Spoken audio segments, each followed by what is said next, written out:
عبادة أطهار পরকিত ইন্নামাল আমালু বিন্নিয়াত অর্থ আমলের ফলাফল নিয়তের ওপর নির্ভরশীল। अमल का दर व मदर नियत ऊपर है।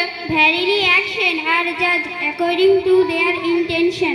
হাদিস নাম্বার 7 ইবাদত সম্পর্কিত আত্রুল শাত্রুল ঈমান অর্থ পবিত্রতা ইমানের অর্ধেক, बाकी आधा ईमान है। लिरिक इज हाफ ऑफ योर ईमान।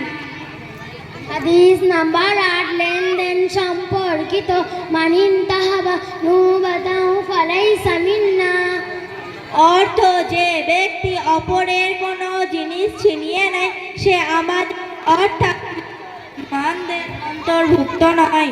जो किसी चीज छीन कर ले वो हम मुसलमानों में से नहीं। Whoever wrongly acquires anything someone is not from us. হাদিস নাম্বার 9 সামাজিকতা সম্পর্কিত আল জান্নাতু তাহতা আকদামিল উম্মাহাত মায়ের পায়ের নিচে, जन्नत माओं के कदमों के नीचे है।